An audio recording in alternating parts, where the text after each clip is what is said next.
Zdravím vás, milí priatelia.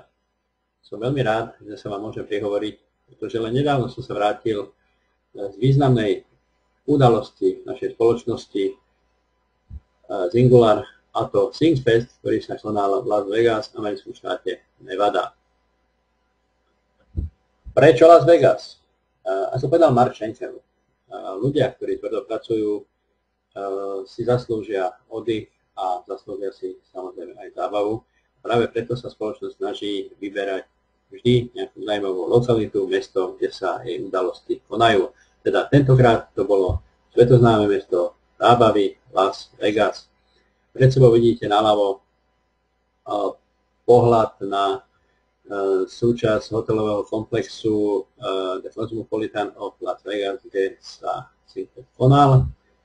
Napravo je zase taký pohľad z diaľky cez tancujúce fontánky pred hotelovým komplexom Bellagio Resort. Zo pár pohľadov, hej, tento je určite veľmi známy z internetu, z pohľadníc, je to pohľad na najznámejší bulvár Las Vegas, nazývaný Strip, okolo ktorého sa sústreďuje život, a či denný alebo nočný, je tam množstvo hotelov, kasín a zábavy. Napravo je už spomínaný rezort Bellagio cez deň.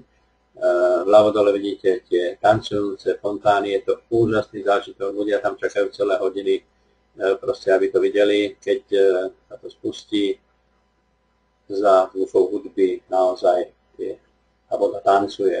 Napravo je znovu taký pohľad na komplex Cosmopolitan. Možno vás zaujíma pár drobností. Počet obyvateľov v Las Vegas je zhruba 600 000. V širšej aglomerácii údolia Las Vegas žije takmer 2 milióny ľudí.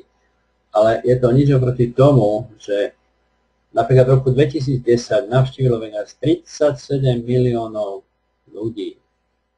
Samozrejme, keď priletíte na letisko, ktoré je vstupnou bránou do Las Vegas, už tam vás vítajú automaty a sprevádzajú vás celým mestom, je ich tam viac ako 197 000. Naozaj tie milióny návštevníkov potrebujú niekde bývať, čiže je tam napríklad 124 000 hotelových izieb.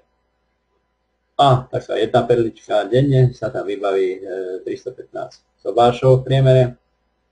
S tým, že musím upozorniť, nie je to také jednoduché, ako nám to prezentujú filmári, pretože ako teda večer idú do baru a ráno sú svoji, pretože vy potrebujete, alebo teda každý, kto sa chce zosobášiť, potrebuje na to povolenie, stojí $35.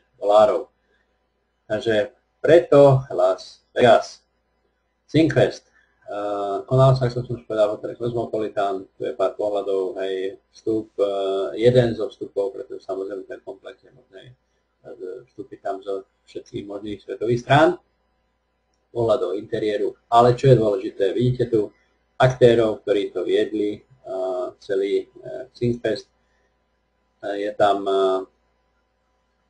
prezident spoločnosti Mark Walker, je tam spolumajiteľ Mark Schenkel, je tam Glenn Oliver, vidíte ich aj napravo na tom obrázku. Taká zaujímavosť, takú zábavy do toho vložili, viete, že Mark Schenkel veľmi neobľúbuje ten business design, teraz bol v obleku a oni prišli v takom voľnočasovom oblečení.